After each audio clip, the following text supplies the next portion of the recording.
지금도 세계 곳곳에서 부활절 예배를 드리면서 하나님을 찬양하고 있습니다.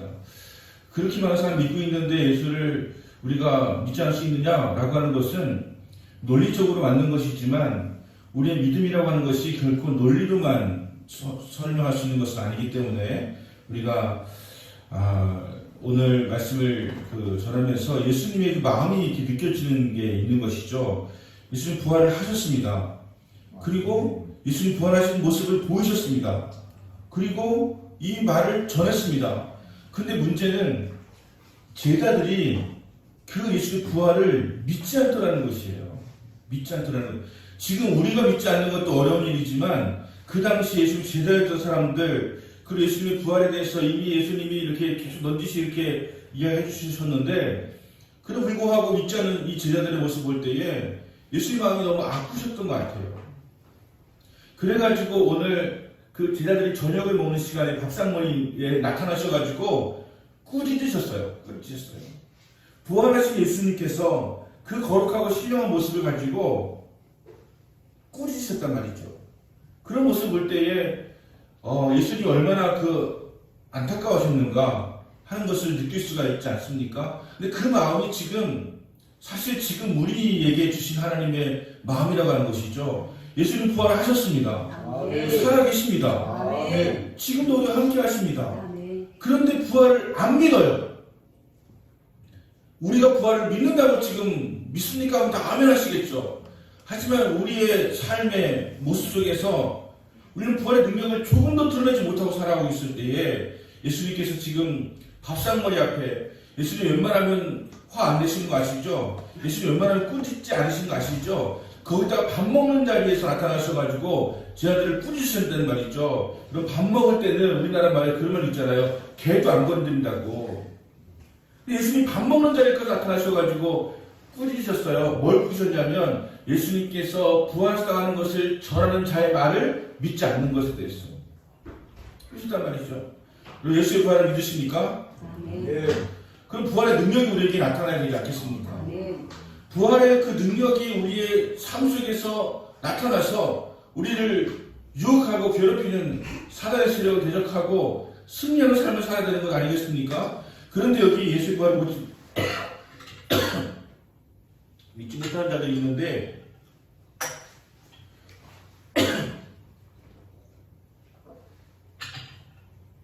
이들의 모습 속에서 고스란히 우리의 모습을 발견할 수가 있다라고 하는 것이죠. 부활을 하셨다. 그래 맞아. 그런데 그 능력이 우리에게 나타나지 않고 있는 이 현실의 문제. 세상이 부활의 능력을 묵상하고 그냥 선한 능력도 사라져 버린 것 같은 여전히 정말 어처구니가 없는 일들이 세상에서 벌어지고 뿐만 아니라 교회에서 벌어지고 있는 이러한 현실, 그리고 우리의 믿음이 부활의 능력으로 믿고 있다고 하기에는 너무나도 정말 이 오늘 본문에 등장하는 여인처럼, 그리고 제자들처럼 막 두려워하고 무서워하고 도망가고 숨고 하는 그런 모습이 우리에게 남아있지 않냐라고 하는 것입니다. 부활절에 항상 설교하려고 하면 그렇게 했던 것 같아요. 부활하셨으니까 우리는 즐거워해야죠. 근데 이거 코스프레 아닙니까? 이거 그냥 그렇게 해야 하니까 하는 그런 겉모습 아닙니까? 진짜로 주님 마음은 부활하셨는데도 불구하고 제가 나타나셔가지고 꾸짖으시는 그런 마음처럼 지금 주님께서 우리를 향해서 너희의 믿음 없음을 향하여서 꾸짖고 계시는 그 부활의 주님의 모습이 아닌가. 그러니까 부활하셨으니까 그날은 우리가 기뻐해야지라고 여길 수 있지만, 부활하셨지만 아파하시는 주님의 마음이 지금 오늘 우리의 모습이 아닌가. 부활주의가 아무리 화려하게 입어진다 할지라도 그 안에 부활의 믿음이 없는 것을 보시고 그 안에 부활의 능력이 없는 것을 보시고 주님께서 안타까워하시는 그런 모습이 우리에게 있는 것이 아닌가라고 하는 것입니다. 자, 어떤 인물이 부활의 주님을 믿지 못했는가 좀 직설적으로 밝히고 시작을 하려고 합니다. 먼저 막달라 마리아 1절 보시면 막달라 마리아하고 야고보의 어머니 마리아, 살로메 세 여인이 등장합니다. 이 세 여인이 예수님의 무덤으로 그 이른 아침에 새벽에 향품을 들고 찾아가고 있는 거예요. 이 세 여인이 너무나 놀랍지 않습니까? 아름답지 않습니까? 그 여인들이라고 해서 무서움이 없겠습니까? 그런데 안식 후 첫날, 이 안식일 날은 율법적으로 뭐를 해서도 안 되는 것입니다. 그러니까 여인들이 안식일 날은 기다린 거예요. 참은 거예요. 그리고 준비한 거예요. 그리고 마음의 떨림과 사모함을 가지고 내가 안식 후 이 안식일 지나는 그 순간이 되면 얼른 가서 예수님의 시신에 향품을 발라 드려야지 하는 그런 마음으로 준비하고 있었던 거예요. 사실은 안식일은 토요일이에요. 정확하게 말하면 금요일 저녁부터 토요일 저녁까지가 안식일이에요. 우리는 안식일을 지키는 것이 아니라 안식 후 첫날 부활하신 주님의 기념일인 부활 주일을 지키고 있는 거예요. 그럼 안식일 전날 마음으로 준비했던 이 여인들처럼 우리는 이 토요일날이 어떤 시간이 되어야 되냐면 주일을 주님을 예배하기 위해서 이 여인이 향품 들고 기다리고 있었던 그 마음처럼 주일을 좀 준비하는 그런 마음을 가지는 그런 토요일이 되어야 되는 거예요. 그런데 그 토요일을 우리가 어떻게 보내고 있느냐에 따라서 주일이 달라지는 거 아시죠? 이런 마음이 이 여인들이 있었던 것이에요. 안식일 날 정말 향품을 준비해가지고 어떻게 하면 내가 일어나자마자 막 그 주님께 가서 향품을 발라드릴까 그런 마음으로 준비하고 있다가 그 새벽에 달려간 거예요. 향품을 바르러. 자, 남자들은 다 어디 갔습니까? 다 도망가 버렸어요. 다 숨어버렸어요. 남자들 어디가 있습니까? 여러분 세계 여성의 날이 지난 그 8일과 9일 날이 세계 여성의 날이었더라고요. 그래서 세계 여성의 날에 그 여성의 권리에 대한 조사를 9개국이 했는데 여러분 진짜 놀랍게도 우리나라가 29등을 했어요. 여성 인권이 잘하느니 좋아졌느니 이렇게 이야기했지만 여전히 높은 유리천장 그리고 여전히 다다르지 못한 인권들이 있다고 하는 것을 이 선진국을 비롯해서 29개국 조사했는데 29등 했더라고요. 근데 조금 위로가 되는 것이 일본이 28등이에요. 그게 위로가 된다는 거예요, 지금. 우리가 조금 하면 일본 따라갈 수 있겠다. 여러분, 이게 무슨 자랑입니까? 우리는 지금 여성이 주도하는 수많은 어떤 곳에서 우리가 살아가고 있지 않습니까? 특히 교회는 여성들이 더 많이 믿음으로 또 사역으로 이렇게 봉사를 하고 있어요. 근데 무슨 결정은 다 장로들이 하고 남자들만 하고 있는 그런 모순된 그런 모습들이 분명히 있다고 하는 것이죠. 자, 예수님 부활하실 때도 남자들은 다 숨고 도망가고 두려워하고 이렇게 있었을 때에 이 세 여인은 아침 일찍 향품을 들고 그 무덤을 찾아가고 있었다라고 하는 것입니다. 여성이 주도적인 역할을 하는 우리가 신여성, 주도적인 여성을 이야기할 때 이 세 여인을 빼놓을 수가 없을 것입니다. 이 여인은 진취적으로 갔어요. 그런데 문제는 뭐냐면 대책이 없어요. 무슨 대책을 가져간 게 아니에요. 가면서 걱정하는 거 아시죠? 뭘 걱정하냐면 이거 무덤에 돌이 박혀 있을 텐데 이거 누가 열어주지? 이 걱정하고 가는 거예요. 만약에 우리가 대책을 충분히 세우려고 한다면 장정 한 5명 데려가야죠. 거기 있는 군이 열어줄지 안 열어줄지 어떻게 알고 대책 없이 그냥 예수님 그냥 가는 거예요. 그냥 가는 거예요. 남자를 데리고 가야죠. 사설을 데리고 가야죠. 근데 무대책이에요. 무대책을 나무라고자 하는 게 아니에요. 무대책인 그런 가운데서 그 여인들의 마음속에는 예수님을 사랑하는 마음이 더 큰 거예요. 그냥. 근데 문제가 아니라 놀라운 것은 이렇게 우리가 무대책으로 주님께 나가는 것처럼 보여지는데 주님께서는 그것을 아시고 받으시고 또 그 일에 대해서 책임지신다고 하는 것을 우리에게 말씀하여 주신다고 하는 것입니다.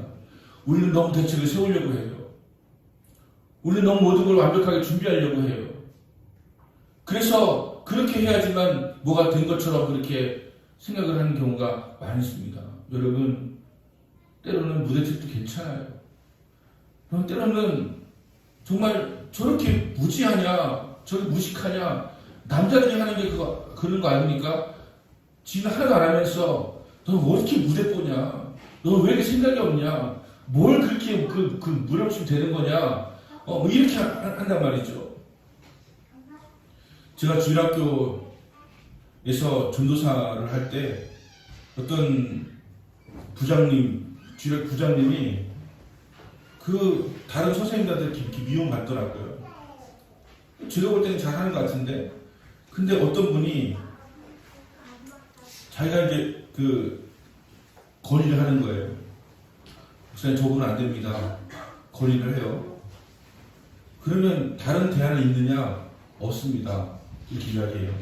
그러면은 저 사람이 그만두면 어떡하냐 했더니 일단 대안이 있고 없고가 중요한 것이 아니고 저 사람은 안 된다는 거예요.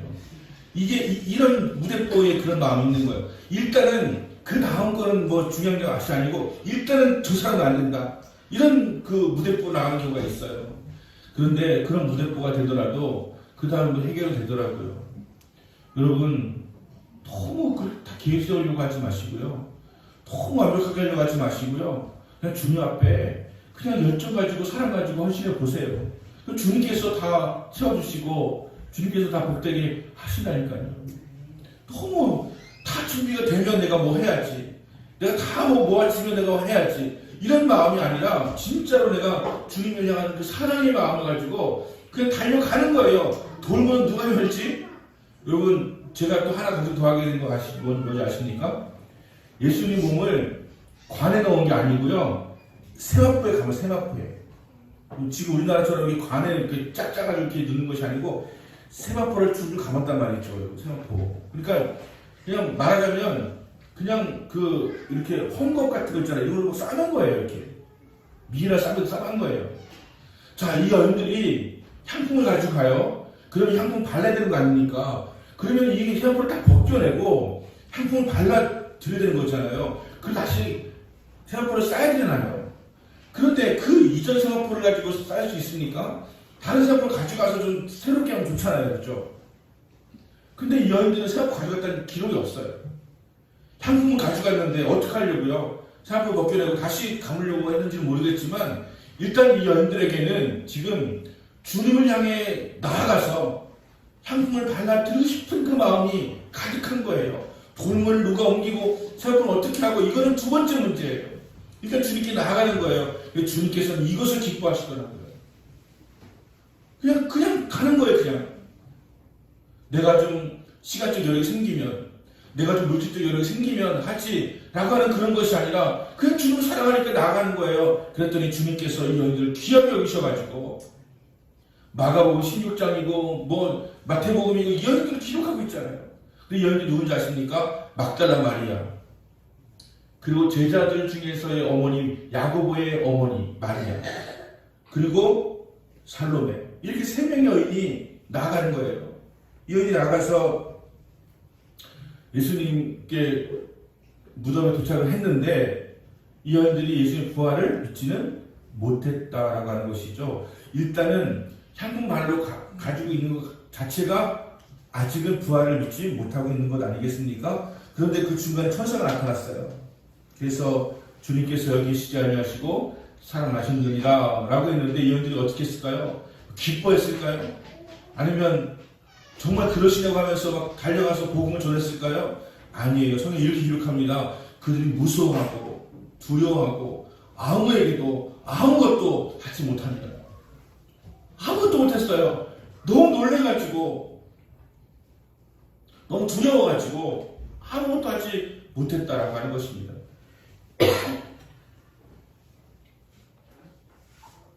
여러분 양해하세요. 왜냐하면 지금 제가 볼 때 미세먼지가 좀 있어요.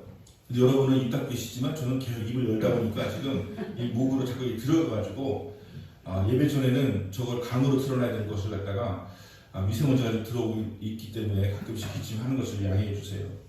이 여인들이 지금 무서워하고 두려워하고 아무리 아무 말도 하지 못하고 있는 그런 상황이 되었다고 하는 것입니다.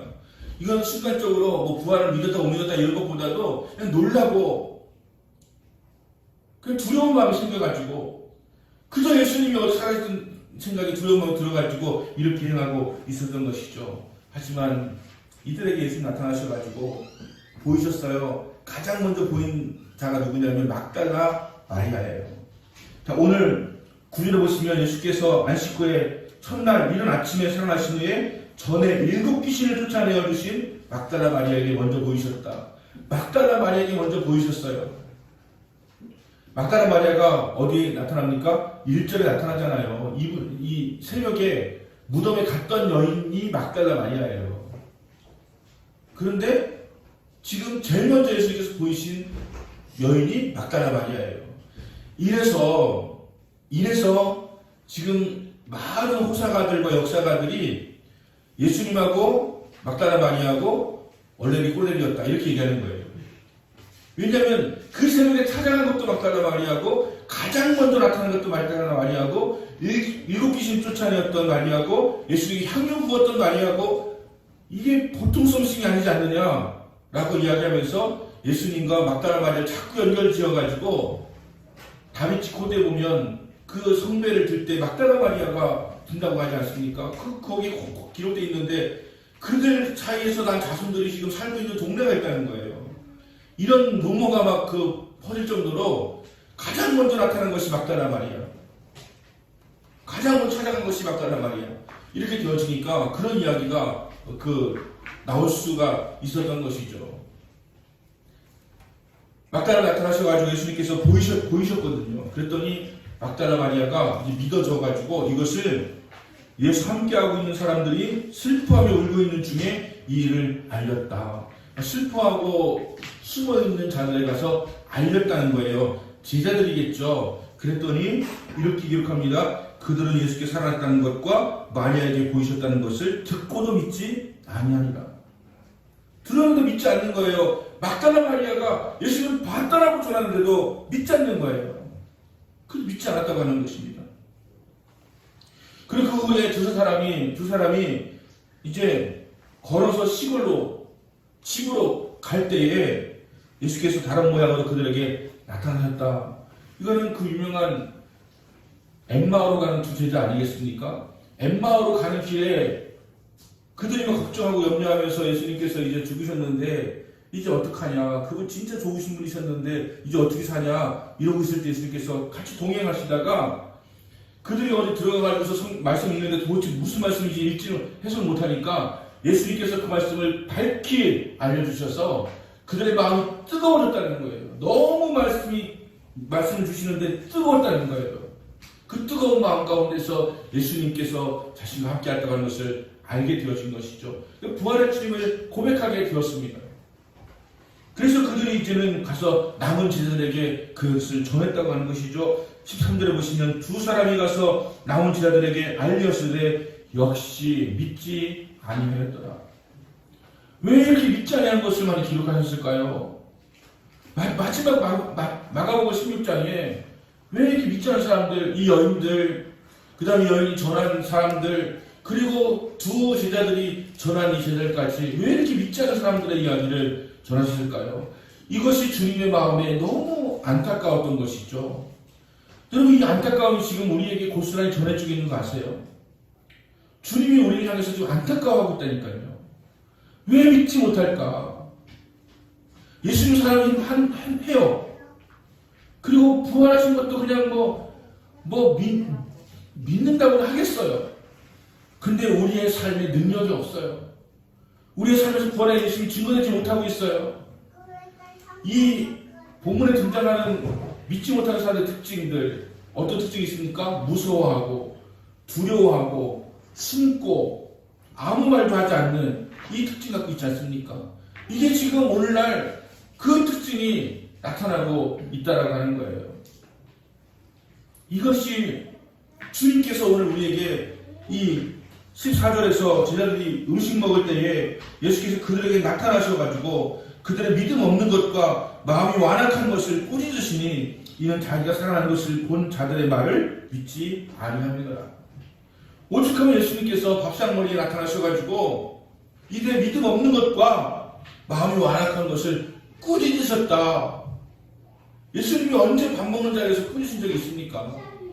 예수님은 제가 기억하는 예수님의 그 꾸짖는 순간은 2번 정도예요. 믿음이 없는 것 때문에 꾸짖은 거 2번 정도. 일생 동안 2번 정도 꾸짖은 장면이 나오지만 이렇게 밥 먹는 자리에서 꾸짖을 정도로 이렇게 주님께서 하신 것을 제가 보질 못했어요. 부활주일에 이 본문 가지고 설교하시는 분도 있지만 부활주의는 가급적이면 부활하시는 초점 맞추지 이 너희들이 믿지 못했고 지들이 믿지 못했고 사람들이 믿지 못했다는 얘기는 하지 않아요.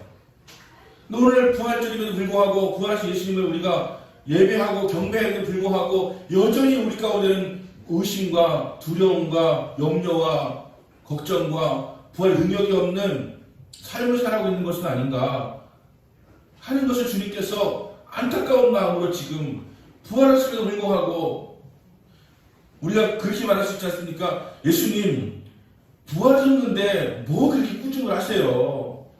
그냥 좋은 말 하시죠. 좋은 말 하시죠. 좋게 하시죠. 오늘 좋은 날 아닙니까? 부활하신 주님이신데 근데 너희들 속마음에는 부활을 주님 믿지 않는 부활을 전하는 자들의 말을 믿지 않는 것이 있는데 내가 마음이 편하지 않냐다. 이거 주님의 마음이라고 하는 것 아니겠습니까? 오늘날 한국 교회 많은 교회들이 예수를 믿는다고 하면서 모여서 예배합니다. 제자들도 마찬가지였고 여인들 마찬가지였어요. 예수님을 사랑하고 존경하고 따르고 싶고 그리워하고 사모하고 다 있습니다. 그런데 뭐가 없는 거예요? 지금 부활의 주님을 믿지 못하는 거예요. 비현실적이니까 비상식적이니까 미라클이니까 기적이니까 이거 우리에게 불가능한 것이니까 믿을 수가 없는 것이죠. 그래서 예수님께서는 그 부활을 우리에게 가능한 것이라고 하는 것을 알려주기 위해서 나사로를 살리셨잖아요. 본치 않고 믿다가 복되다가 말씀도 하셨지만 나사로가 살아났잖아요. 살 수 있다가 엘리야가 죽음 앞에 자꾸 올라갔잖아요. 너희 살 수 있다 보여주셨고 예수님이 부활하셨어요. 예수님 부활을 믿지 못한다고 한다면 하나님의 천천을 어떻게 믿습니까? 근데 자꾸 빅뱅이라고 이야기하고 세상은 우연히 창조되었다고 이야기하고 하나님은 지구에 대해서 관심도 없으시다고 이야기하고 창조는 해놓으신지 몰라도 관심은 없으시다라고 이야기하고 이렇게 살아가면서 그냥 무능하게 무기력하게 살아가고 있는 것 아니겠습니까? 그럼 부활의 주님을 믿으시길 바랍니다. 부활절을 보내면서 우리가 하나님께 기도해야 될 것은 뭐냐면 예수님의 부활을 믿는 믿음을 달라고 기도해야 돼요. 믿어지는 것이 얼마나 큰 은혜인지 몰라요. 믿어지는 것이. 여러분 믿어지십니까? 설교를 하면 설교 믿어지세요? 믿어지는 것이 은혜예요. 믿어지는 은혜를 달라고 기도를 해야 된다는 것입니다. 이게 믿음의 은혜죠. 이것이 우리가 가져야 될 꼭 필요한 것이에요. 지금 설교하면 믿어지잖아요. 그럼 어떻게 할까요? 그렇게 하겠죠. 설교 시간에 오면 잘 들으시는데 바뀌는 게 없어요. 이것이 주님의 아픔일 것이고 목사의 아픔일 거예요. 설교를 했는데 하나님 말씀을 전했는데 바뀌지가 않아요. 변화가 되지 않아요. 그렇게 하나님의 마음은 어떨까요? 똑같은 주님 말씀. 주님께서 뭐라고 책망하신 내용이 뭡니까? 주님의 부활을 전하는 자의 말을 믿지 아니하는 거예요. 주님의 부활을 전하는 자의 말을 믿지 아니하느라 하면서 너의 믿음 없음과 완악함을 꾸짖으시는 그 모습이 분명히 있다라고 하는 것입니다. 여러분 주님은 부활하셨고요. 살아계십니다. 지금 역사하십니다. 초자연적인 능력도 행할 수 있는 분이십니다. 여러분 문제가 주님 앞으로 갖고 나오십니까? 지금 여러분 문제가 있어요.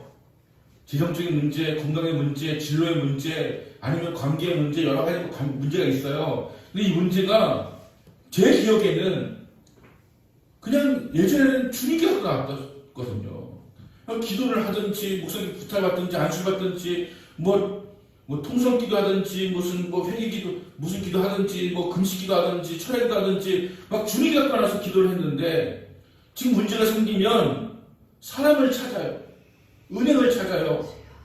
전문가를 찾아요. 병원을 찾아요. 주님의 자리가 없어지고 있어요.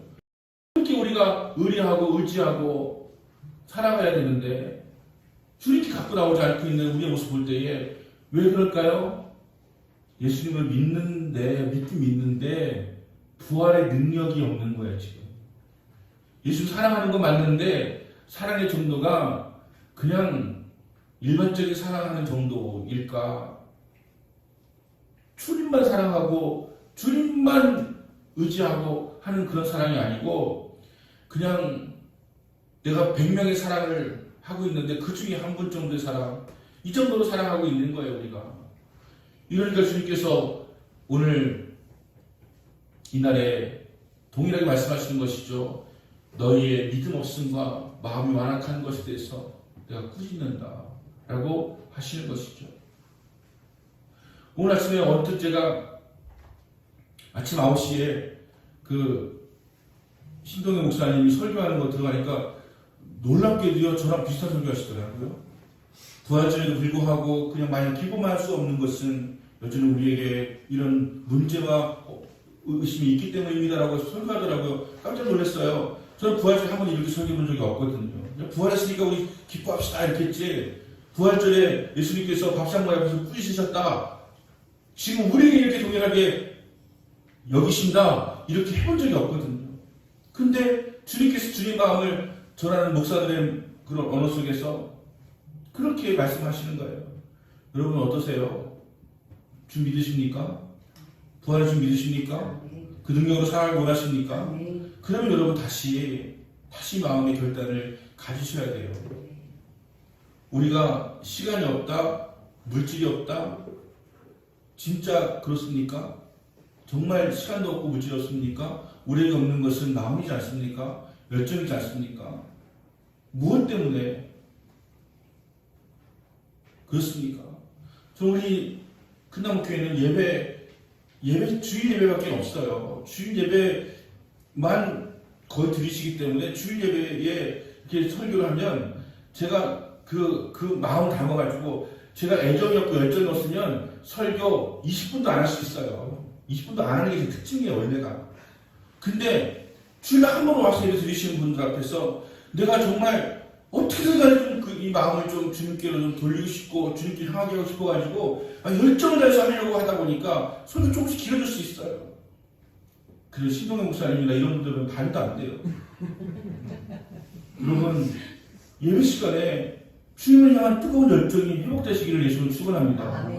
부활의 주님을 믿고 능력의 주님을 믿고 내 삶에서도 부활의 능력이 임할 것을 믿고, 여러분 우리가 뭘 걱정하십니까? 주님이 부활하셨는데 살아계시는데 너희가 세상에서 환난을 당하나 담대하나 내가 세상을 이겨노라 하시니라. 여러분 세상에서 환난을 당하지만 염려하지 마세요. 주님이 부활하셨습니다. 그리고 그분이 이기셨습니다. 그리고 그분이 우리와 함께 하시면서 너희도 이기게 하겠다라고 말씀하시고 있는 거예요. 이것이 부활주일입니다. 그럼 부활주일 보니까 어제도 큰교 목사님 얘기하면 누군지 뻔히 알 거는 같아가지고 대충 이 무슨 목사님 있어요. 그 목사님을 통하는데 계란 삶았냐 그러니까 샀대요. 구운 계란. 싸게 팔면 한 판에 7,000원이고요. 9,000원씩 팔아요. 구운 계란을 샀어요. 그리고 구운 계란에 두는 띠는 아주 간편하게 그냥 스티커 이렇게 많은 것도 어렵지 않은 띠를 해가지고 띠를 둘렀더라고요. 이것도 샀어요. 그래서 아니 목사님 우리 옛날에는 이 하얀 계란에다가 옛날에는 색깔이 하얗잖아요. 계란이요. 그렇죠? 거기다가 우리 축부하려고 사이펜을 썼잖아요. 근데 그 안에 탁 스며들어가지고 그 까면 그 안에도 축부안이 새겨져 있잖아요. 그걸 이렇게 먹었잖아요. 사실 그거 먹으면 안 되는 건데 그렇게 먹었잖아요. 왜냐면 그때는 무슨 비닐로 살 돈이 있습니까? 계란만 삶아가지고 계란에다가 사이펜을 써가지고 이렇게 준 거예요. 그거 하나하나 썼잖아요. 우리가요. 그리고 그거 받으려고 왔잖아요. 사람들도. 지금은 쓰는 사람 그렇게 무식하게 쓰는 사람 없죠. 그럼 삽니다. 여러 가지 방법이 나왔어요. 뭐 물에 살짝 적시면 그냥 탁 달라붙는 그런 비닐로 만들기도 했고요. 요즘에는 싸는 것도 편하게 살 수 있도록 만들어졌고요. 이제는 아예 팔아요. 그냥 구운 계란을 팔고요. 구운 계란을 이렇게 싸서 팔고요. 여러 가지 나왔어요. 왜 그러냐니까 그 큰 교회에 추수성도 1,000명이 넘는 교회에 이거 할 사람이 없대요. 계란 삶을 사람이 없대요. 쌀 사람도 없대요. 그래서 그냥 산다는 거예요. 아이고 비싸겠다. 그래서 오늘 받은 거 보니까 쬐까네요. 여러분 놀라지 마세요. 오늘 우리 교회 드리는 계란은 큽니다. 커요. 그리고 절반밖에 안 됩니다. 왜냐면 우리는 사다 삶았으니까. 여러분, 왜 우리는 주님을 향하는 것에 대해서는 점점 시간을 양보하고 줄이고, 시간도 줄이고, 물질도 줄이고, 헌신도 줄이고, 열정도 줄이고, 줄여나가면서 하는 것일까요? 그게 안타까운 것이죠. 부활의 능력을 믿는다면 내가 내 일에 대해서 하나 열정으로 해도 주님께서 30배, 60배, 100배의 지혜와 실적과 능력을 허락해 주실 것이다라고 믿으며 나간다면 우리는 결국 주님의 시간을 미루지 않을 것이에요. 제가 개척하면서부터 늘 강조했던 게 뭐냐면 여러분 세상에서 잘 사세요. 여기서 예만 잘 들지 말고 여기서 예만 잘 들고 세상에서 못 사는 그러니까 사람 유선적으로 보는 거예요. 우리 밖에 나가서 잘 삽시다. 밖에 나가서 부활의 능력으로 살아갑시다. 예수님 믿는 사람처럼 살아갑시다. 밥 먹을 때 꼭 기도하시고요. 간첩처럼 그렇게 속고 살지 마시고 크리스천을 당당하게 드러내고 살으세요라고 이야기하면서 저는 교회 모이는 시간을 최소화하겠다라고 이야기했고 저는 그게 제 철학이에요. 교회 모이는 시간 많이 가질 필요 없어요. 여러분 우리의 일생은 다 주님을 위한 시간이고 예배의 시간이에요. 사람 만나는 시간이 예배의 시간이고 내가 사업하고 일하는 시간도 예배의 시간이에요. 그래서 그런 시간 많이 가지라고 그랬어요. 근데 요즘에 어떨 때 보면 괜히 그런 얘기 했나 싶은 생각이 들어요. 너무 세상에서만 살고 또 거기에서 크리스천답게 능력있게 막 부활의 능력 보이면서 사는 것이 아니라 밥 먹을 때 기도도 안 하고 기도하는 거 들킬까봐 그냥 1초 만에 하고 1초 짧아서 속으로 하고 이렇게 살아가다 보면 어제도 제가 혼자서 식당에 밥을 먹는데 기도를 했잖아요. 거기서 어쨌든 기도가 이렇게 뭐 아멘 할 수는 없잖아요. 또 고개 숙이고 이렇게 막 했더니 막 사람들이 막 쳐다보는 시선이 막 있더라고요. 야, 요즘에 혼자 밥 먹을 때 기도하는 사람이 다 있네. 이렇게 하는. 그럼 혼자 먹을 때 기도하십니까? 수많은 사람들 앞에 있는 데서 기도하십니까? 그것도 이렇게 두려운데 주님은 우리를 위해서 온갖 숙소와 숨을 다 나가시고 십자가에 죽기까지 하셨는데 우리가 뭐가 이렇게 부끄러워가지고 숨어야 되냐고요. 두려워야 되냐고요. 크리스천답게 살아갈 수 있는 그런 마음이 우리에게 회복될 수 있게 되길 바랍니다. 그래서 밖에 나가서 크리스천답게 살아가는 것이 우리의 삶 목표예요. 그리고 저의 목회 철학 여러 가지로 많이 밝혔었는데 저의 목회 철학은 여러분이 잘 되는 거예요. 저의 목회 철학은 하나님이 각각에 주신 사명을 잘 감당하게 하고 그리고 성공하게 되어지는 거. 이게 목회 철학이에요. 그동안에는 이렇게 정리 못했는데 최근에는 확실히 정리했어요. 저는 여러분의 삶의 성공이 저의 목회의 그 철학이에요. 왜냐하면 하나님 각각에게 주신 은사의 사명이 있거든요. 우리 교회 잘 되는 거 제 목회 철학이 아니에요. 우리 교회는 여러분 잘 되는 걸 통해서 잘 될 거예요. 여러분이 저 소망하길 바래요. 출세하기도 바라고 돈 많이 벌기도 바라고 사업 잘 되기도 바라고 그게 제 목회 철학이에요. 주님이 저에게 주신 마음이에요. 하나님께 잘하세요? 하나님께 예배하세요? 뭐 이렇게 하죠. 그러면 그렇게 하는 사람들 안에서는 막 나쁜 관계를 맺고 욕하고 막 그 사람들에게 막 질타와 막 손가락 받으면서 살아간다면 주님께 영광을 돌리시는 것이 되겠습니까? 주위의 사람들에게 칭찬을 받고 저 사람이 크리스찬이니까 뭔가 다르다라고 하는 말을 들을 수 있어야 주님을 받으실 수 있는 것 아니겠습니까? 부활의 능력으로 살아가야 되는 것이죠. 오늘 말씀 마지막 14절부터 18절까지 읽은 것은 부활주일에 이 본문을 읽지 않아요. 근데 제가 읽은 것이 있습니다. 그 믿음이 없으면 나무라시면서 믿는 자들에게는 표적이 따른다라고 말씀하시는 거예요. 믿는 자의 표적이 따릅니다. 뭐냐면 첫 번째가 뭐냐면 온 천하에 다니는 만민에게 복음을 전파하라. 제가요 금천동에 사니까 그거 나오면 이렇게 전도지를 주면서 그 전도한 사람이 있어요. 그럼 제가 속으로 어떤 마음 가진 거 아세요? 물티슈를 주잖아요. 그러면 제발 나한테 주지 마라. 왜 그런지 아세요? 내가 목사인데 딱 보고서 저 사람은 이미 믿는 사람이니까 안 줘야지 이렇게 마음 먹어서 좋겠다는 거죠. 근데 여지없이 저를 줘요 자꾸. 물티슈 주면서 열심히 드세요 그래요. 야, 내가 목사라고 지금 심지어 내가 금천교회 김진호 목사님하고 친하다고 막 얘기를 해주고 싶은 마음이 굴뚝 같은데 근데 그렇게 매주 나와서 열심히 해요. 그거 물티슈 줘서 안 되는 거 요즘에 웬만한 사람 다 아는데 그리고 그 교회 김진호 목사님 은퇴할 때 뭐 문제 있어가지고 막 되게 시끄럽고 복잡하거든요. 근데도 그 교회들 와서 전도 하는 모습 보니까 그게 그렇게 그냥 좋더라고요. 그게 야 그래도 하는구나 저렇게 교회 문제가 있는데도 그냥 하는구나 좋더라고요. 그냥 이거예요 여러분. 예수의 부활을 믿는 사람은 전하는 거예요. 전하지 않을 수가 없어요. 여러분 지금 전하고 계십니까? 예수님 전하고 계십니까? 아니면 어디 다른 산에 오른다는 거 전하고 계십니까? 그럼 우리가 무엇을 전하냐고 부활의 주님을 전하는 능력이 임한다는 거예요. 믿는 사람에 따른 표적 첫 번째 복음을 증거한다는 것이고 두 번째 믿고 세례받은 사람은 구원을 받을 것이요 믿지 않는 사람은 정죄를 받으리라.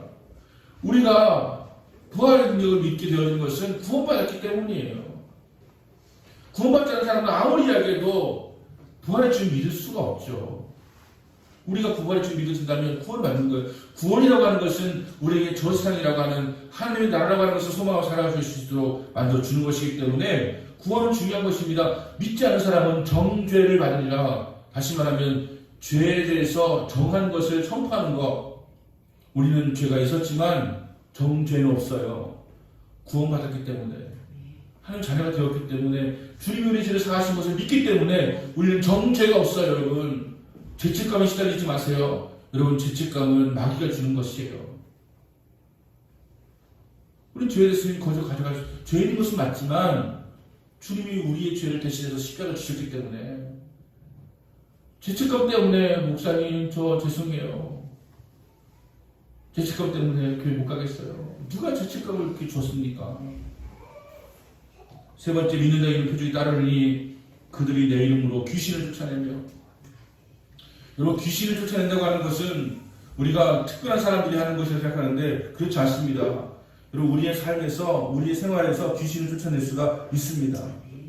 빛과 어둠이 있듯이 어둠이 물러가는 게 빛이 나타나면 어둠이 물러가잖아요. 빛이 사라지면 어둠이 딱 잡잖아요. 마찬가지예요 여러분. 마귀의 영역이 있는 곳에 주님의 나라가 임하면 마귀가 물러가는 것이고요. 주님의 나라가 없으면 마귀의 세상이 있는 거예요. 세상 그래요. 세상 그냥 하나님의 근데 하나님의 나라가 세워진 사람에게는 그 귀신을 쫓아낼 수 있는 능력이 있다는 거예요. 그래서 야 내가 여기 주인이야. 내가 하나님의 자녀야. 나는 하나님의 나라의 시민이야. 여기 하나님의 나라야 주권이야. 넌 물러가. 그러면 물러가는 거예요. 무엇을 두려워하십니까? 귀신을 쫓아낸다라고 하는 것입니다. 그리고 귀신 막달라 마리아가 7 귀신 들렸던 여인 아니었습니까? 많이 들렸잖아요. 근데 그 귀신을 쫓아내시고 그 여인을 첫 번째 만나주셨다고 하는 것도 역시 귀신을 쫓아낸다고 하는 것을 말씀하고 있는 것이죠. 제가 존 파이머 목사의 그런 그 귀신의 전략에 대해서 10가지 읽었는데 몇 가지만 좀 전하면 사단은요 첫 번째 거짓말장이에요. 거짓말을 그렇게 잘합니다. 기가 막히게 잘합니다. 둘째 사단은 빛과 의로움의 옷으로 자신을 위장합니다. 고린도서 12장에 나오는 거예요. 성경에 나오는 얘기만 하는 거예요 지금. 세 번째 사탄은 기적을 행합니다. 데살로니가 2장 9장에 보면 있으리니 사단은 기적을 행합니다. 기적이 일어났다고 거기에 예수님이 계신가 보다라고 생각하지 마세요. 거기에 목적이 어디 있느냐에 따라서 달라지는 거예요. 여러분 하나님의 역사에만 기적이 있는 게 아니고요. 마귀도 기적을 일으킨다니까요. 그냥 기적 자체에 놀라서 그냥 그쪽으로 따르지 마세요. 네 번째, 사단은 사람들의 마음에서 하나님의 말씀을 뽑아내고 신앙을 죽입니다. 다섯 번째, 사단은 사람을 유혹해서 죄를 짓게 합니다. 10가지가 있는데 줄였어요. 간단하게 이야기했습니다. 성경에 나와 있는 얘기예요. 존 파이머 목사가 한 거예요. 사단이 이런 세력이에요. 우리 하여금 하나님의 말씀을 뽑아내요. 자꾸 잊어버리게 만들어요. 상심하게 만들어요. 두려워하게 만들어요. 의심하게 만들어요. 주님의 존재를 부인하게 만드는 것이죠. 그래서 우리 신앙 약화시켜가지고 하나님 떠나가게 하고 그 하나님의 나라의 지역 땅에 자기의 나라를 세우고자 하는 것이 마귀의 나라인 것입니다. 그리고 한 가지 더 말씀드리면 새 방언을 말합니다. 새 방언. 새 방언을 말하는 거 여러분 방언할 줄 아시죠? 방언하시잖아요. 방언을 이렇게 막 한단 말이죠. 새 방언이면 다른 방언인가 보다. 아닙니다 여러분. 여기서 새 방언이라고 하는 것은 그런 방언 얘기가 아니에요. 새 방언은 우리의 언어가 천국의 언어가 된다는 거예요. 예수 잘 믿는 사람들이 입이 걸을 때 예수 잘 믿는 사람들이 그렇게 욕직을 할 때 그건 새 방언이 아니에요. 새 방언은 부정적이고 파괴적이고 낙심하게 만들고 막 찌르는 그런 언어를 구사하는 것이 아니라 보듬어주고 따뜻함을 주고 회복을 주고 살리는 언어를 구사하는 것, 이것이 새 방언이에요. 부활의 능력을 믿는 자에게는 새 방언이 임해가지고 그 언어를 행사한다는 거예요. 여러분, 제가 단언하건대 정말로 욕지거리 하는 목사는요, 그건 다른 목사가 아니에요. 절대 그렇게 할 수가 없습니다. 하나님의 언어를 사용하는 사람이 어떻게 그렇게 할 수 있습니까? 게다가 돈을 구하고 돈을 목적으로 하는 그런 것은 아닙니다.